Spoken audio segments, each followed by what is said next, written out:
বন্ধুরা নমস্কার, আমি ডক্টর জয়ন্ত পাল, প্লাস্টিক এবং কসমেটিক সার্জন। আমাদের যে ভাইকে দেখতে পাচ্ছেন আর গাইনোকোমাস্টিয়া আছে, গ্রেড 2 গাইনোকোমাস্টিয়া। একটু ঘুরে যান ভাই। হ্যাঁ, তো এটা যেটা হয়, অনেক সময়তে গাইনোকোমাস্টিয়াতে প্রেস করলে পরে ব্যথা হয়, আর একটা অসুবিধা হয়, দেখতে খারাপ লাগে। টি শার্ট পরলে পরে উঁচু হয়ে থাকে, একটা ফিজিক্যাল আনকমফোর্টনেস ফিলিং হয়। তো এটা হচ্ছে মাসল। তো আমরা আজকে গাইনোকোমাস্টিয়া সার্জারিটা করব, কসমেটিক সার্জারি। ছোট্ট একটা ফুটো করা হবে বগলে, সেটার মাধ্যমে পুরো এরিয়া যেটা ফ্যাট এবং গ্ল্যান্ড আছে সেই পুরো এরিয়াটাকে আমরা বের করে নিয়ে আসবো।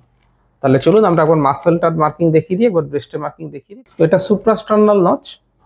সুপ্রাস্টার্নাল নচের পরে আমরা মিড লাইনটা মার্ক করবো। এটা হচ্ছে মিড লাইন।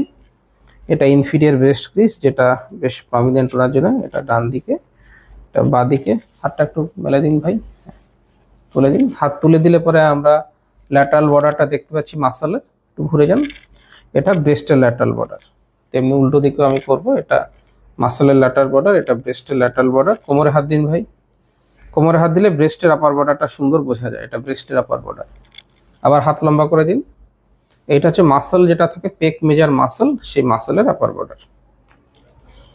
মাসলের আপার বর্ডার আমরা ব্রেস্টটাকে গোল করে মার্ক করব, আর মাসলটাকে আমরা স্কোয়ার করে মার্ক করেছি। ব্রেস্টের মার্কিংটা গোল গোল করা হবে। তো আমাদের মার্কিং কমপ্লিট হয়েছে।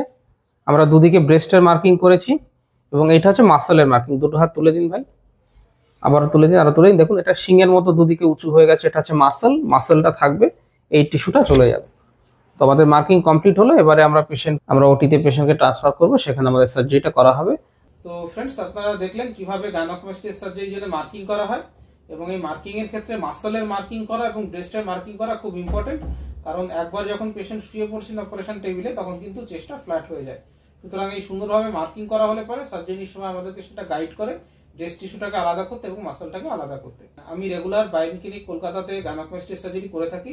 Gynaecomastia surgery, result, patient review, chest drain, pressure garment, কবে এক্সারসাইজ করবেন, সমস্ত কিছু নিয়ে আমার অনেক ভিডিও দেওয়া রয়েছে। ভিডিওগুলো দেখবেন। ভিডিওগুলো দেখলে পরে অনেক ইনফরমেশন পেয়ে যাবেন। আর আমার সঙ্গে যোগাযোগ করতে হলে নিচে আমার হোয়াটসঅ্যাপ নম্বর দেওয়া রয়েছে, সেখানে চেস্টের ফটো পাঠিয়ে দেবেন। তাহলে আপনার কোন গ্রেডের গাইনোকোমাস্টিয়া, কি করতে হবে, কত খরচ হবে, সমস্ত ডিটেলস বলে দেবো। ভিডিওটা ভালো লাগলে লাইক করবেন, শেয়ার করবেন, আমার চ্যানেলটাকে সাবস্ক্রাইব করবেন। ভিডিওটা দেখার জন্য ধন্যবাদ। নমস্কার।